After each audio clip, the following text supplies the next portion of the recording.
I 45 male, met my girlfriend, 32 female in a bar considering our age difference. I was surprised she gave me the time of day. She made it pretty clear. She was into older guys and all that. I was skeptical and thought she must be taking advantage of me. But I had to give her a chance and get to know her. We went on several dates where she offered to pay for me. I never let her, but I was glad she paid for herself. I treated her to a few things after we dated for 5 months. That's when she told me she had a 14-year-old son. I was pretty upset with her for failing to tell me this. He lived with her, but he slept over his friends' houses a lot. That's what she told me. That just sounded weird, like she had to say that. So I'd feel less of a burden. I was already falling hard for her at this point. We've been dating for months and everything seemed even unfair. She had her own place to live and didn't ask me for money. I knew she wasn't seeing anyone else. And I felt like she was serious about our relationship and wanted to find a father figure for Steven. So we dated for 3 more months. Within that time, I met Steven and we did a few things with the 3 of us together. He was distant and didn't care very much. But I understood that. It made me wonder how many men his mother dated since his father was out of the picture. I asked her when I felt like it was an opportune moment, but she was still offended. She said she was only with 2 men after his father left. Somehow I didn't believe her, or at least thought she was downplaying how badly these relationships ended. Had she made it seem like these men were going to be his new father only for it to end suddenly, I was scared. But to be truthful, I was already committed to this relationship, and even the boy, I was getting older and I had no children of my own. I wanted to be a father figure to someone, and here was my opportunity. We dated for just another month before they were being evicted from their apartment. This was scary, but only because I realized how much I cared about them and how willing I was to help them in their time of need. They moved into my house. I cherished this house because I grew up in it and my parents left it to me. It had 3 bedrooms, 2 bathrooms, a long driveway and about 2 acres around it. I was taking a huge chance letting this woman and her boy move in with me. But it was what I wanted. We immediately started family game nights and conversations over home-cooked meals. I was amazed at how well and natural we all came together over 2 years. I was a father figure to Steven. He actually wanted to do things with just me and him. We went fishing, to arcades, to the beach, and other more everyday places like Home Depot. I taught him as much as I could when it came to home repairs and fix-it projects. His mother and I had a great relationship consisting of communication, laughter and lovemaking.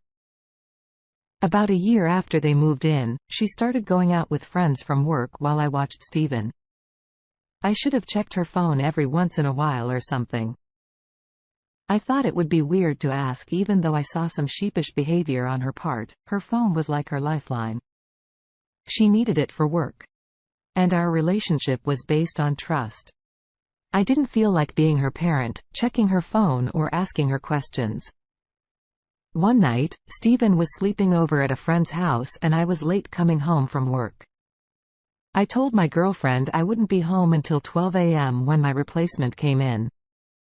But our boss actually came in around 9:15 when he heard I was stuck there so late. He covered the gap for me. I was relieved and happy on the way home to surprise my girlfriend in an empty house. When I arrived, I unlocked the door and walked inside to find my girlfriend and AP frantically dressing in the living room. The couch bed was pulled out and they were halfway through watching a movie. My girlfriend just kept cursing and told AP to leave so she could talk to me, hoping that would make me let him go peacefully. I did, because all my anger was towards her. I screamed at her, asking what the hell she was thinking. I asked if they had sex. She wanted to say no, but it was very obvious. That was a lie. She knew she couldn't lie. She knew I wouldn't believe her. I just caught her naked with another man lounging like they had until midnight before I got home. My girlfriend tells me that she's been wanting to talk to me about having an open relationship where we can each bring back anyone we want to sleep with. I screamed my disbelief. This was disgusting and not what I pictured when I imagined the family we were starting. I told her to get out. But she begged me to let them stay. I told her I didn't say anything about Stephen leaving. She was very upset and told me she wouldn't allow her son to stay here without her. I asked her why she was so selfish enough to cheat on me. Selfish enough to want to have sex with more men, and selfish enough to bring her son out onto the streets with her when she knew she could trust me with him, and he'd be safe. Well, it felt like my words struck her, but she insisted she was going to pick him up the next day when he got back from his friend's house in order to get her out. I agreed. But when he came back after his mother was gone, I told him what was going on. He said he wasn't surprised, just upset because his mom did this before she came to pick him up. But he returned to me. A day later, he said his mom already moved them in with another man. So he ran away. It only took her a day to move into a stranger's home over dinner. I asked Stephen how many men his mother dated after his father was out of the picture. He was saddened and told me his mom was with a lot of guys. To keep a long story short, his mom tried to come back for him. But I went through a legal process to prove she was an unstable and a poor parental figure. Her son was old enough to choose who he wanted to live with, and he chose me.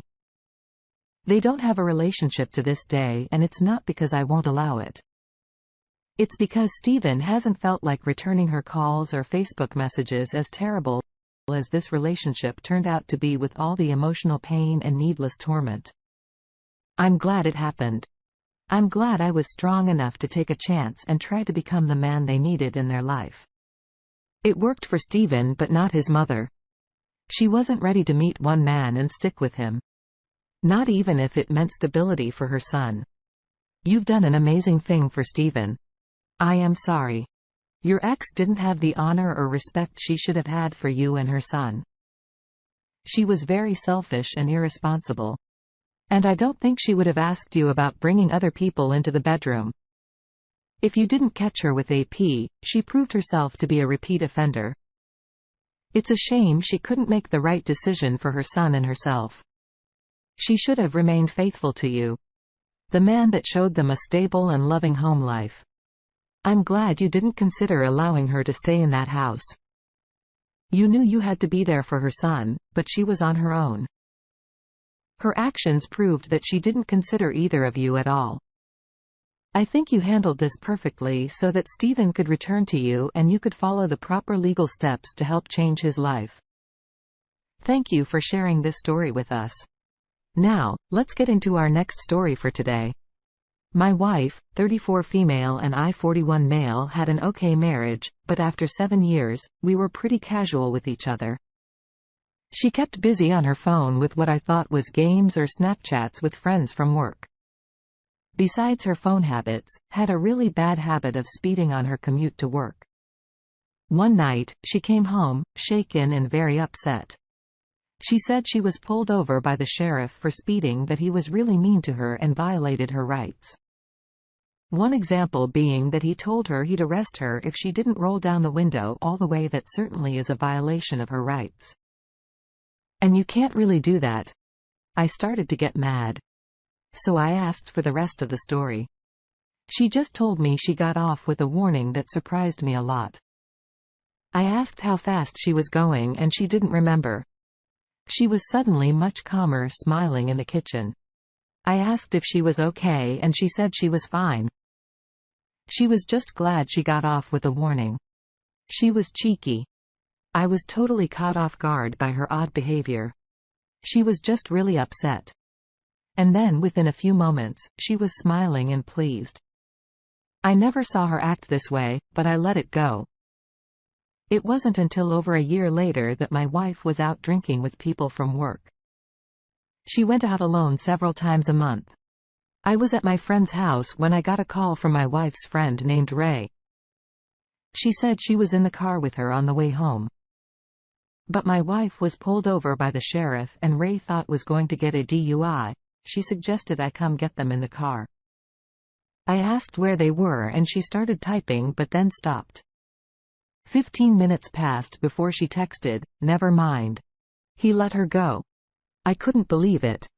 She was just let off with a warning for speeding by the same man, and he let her go after he caught her drunk driving. This did not make sense. When my wife got home, she was too drunk and tired to talk to me. When she woke up the next morning, I asked her how she got out of a DUI. She was confused and said she barely remembered what happened. She was just glad she got away with it and promised me she wouldn't act so irresponsibly again. I forgot about it. Until 4 months later. My wife was at work.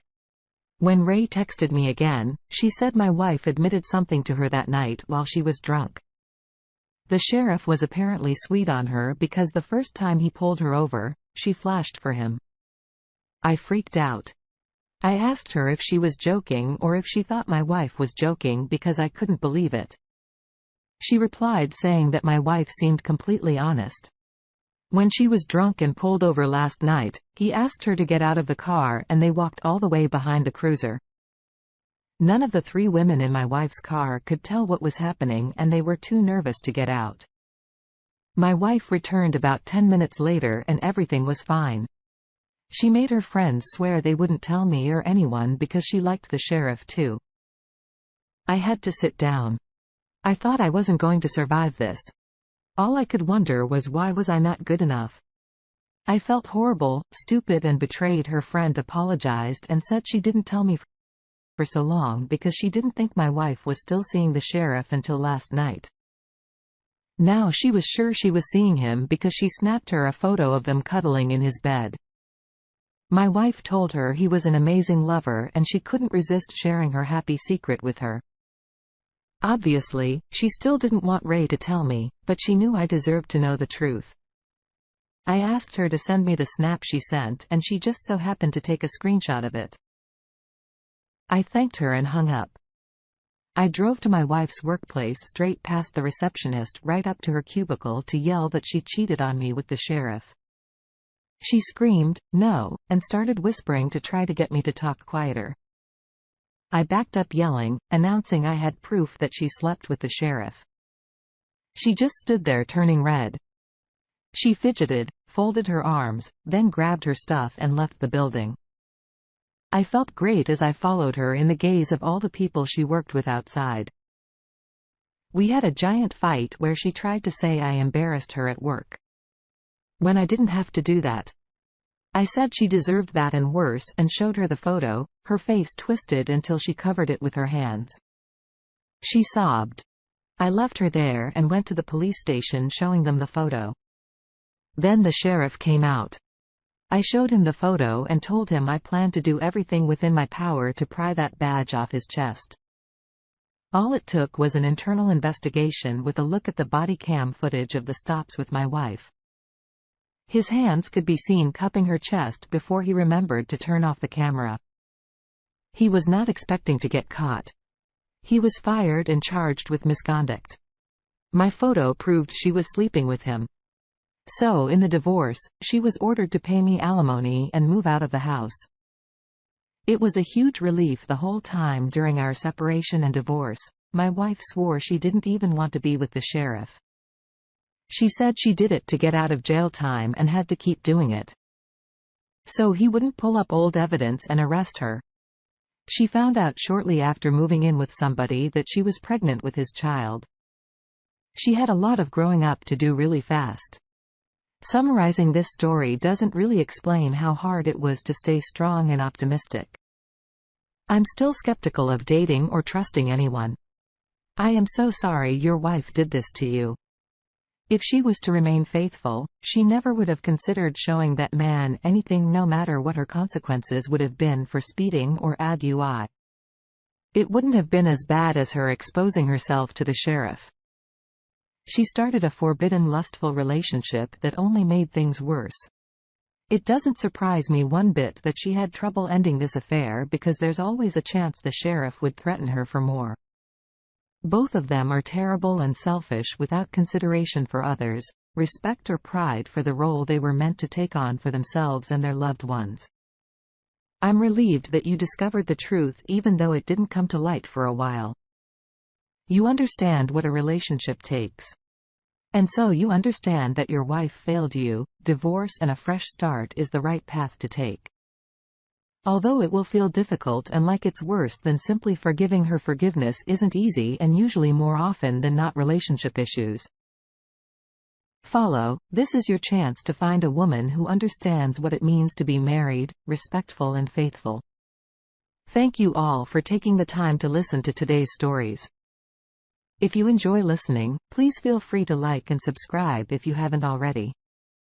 Also comment below with your thoughts.